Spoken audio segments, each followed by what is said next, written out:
नारायण नारायण श्रीमन्नारायण नारायण नारायण। अतः 35वां अध्याय। शौनक ऋषि ने पूछा, हे सूर्य, दूसरे द्वारा दिया हुआ पुण्य ही लगता है या बिना दिए हुआ भी मिल जाता है? तब सूर्य कहने लगे कि पाप तथा पुण्य दोनों बिना दिए हुए भी मिल जाते हैं। सतयुग में एक का किया हुआ पाप तथा पुण्य कर्म सारे देश को, त्रेता में ग्राम को तथा द्वापर में कुल को मिलता था, परंतु कलयुग में केवल कुकर्ता करने वाला ही पाप और पुण्य को भोगता है। एक पात्र में साथ साथ भोजन करने वाले को पाप व पुण्य का आधा भाग मिलता है, इसलिए एक थाली में किसी के झूठा नहीं खाना चाहिए। दूसरे की निंदा करने वाले, सुनने वाले और अथवा चिंतन करने वाले को भी उसका पाप मिल जाता है।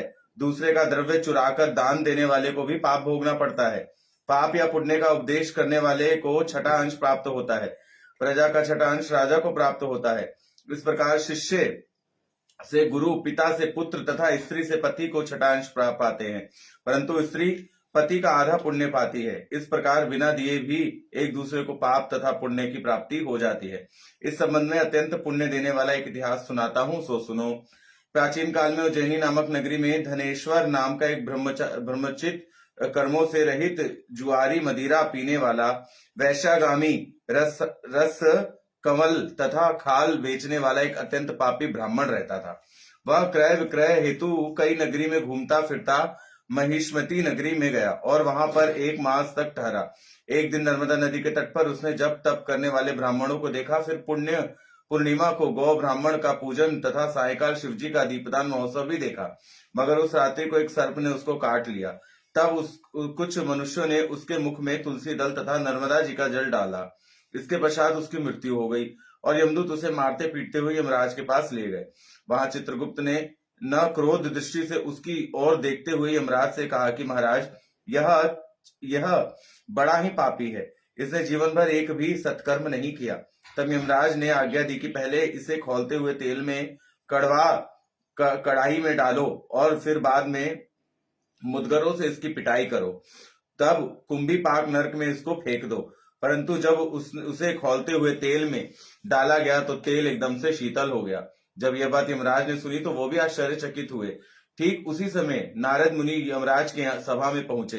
तब यमराज ने पूछने पर नारद जी ने कहा, धनेश्वर, महापापी होने पर भी कार्तिक मास का व्रत करने वाले के सत्संग के प्रभाव से पुण्यात्मा हो गया है। ये तो गलत बात है। व्रत हम करें 5 दिन पानी पी के, पुण्य आत्मा हमें देखने वाले हो जाएं। नर्मदा जी का जल तथा तुलसी दल इसके मुख में छोड़े गए। विष्णु का नाम भी इसके कान में पड़ा। बस इसी कारण यह पाप रहित हो गया है।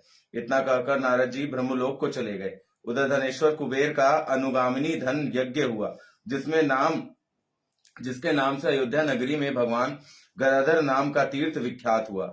सूत जी कहते हैं, बताओ।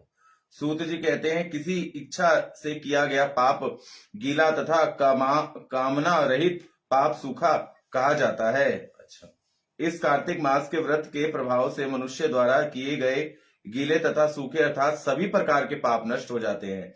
हे ऋषियों, उस परमपिता परमात्मा की कृपा से यह कार्तिक मास महात्म्य संपूर्ण हुआ। श्रीमन नारायण नारायण नारायण भजमन नारायण।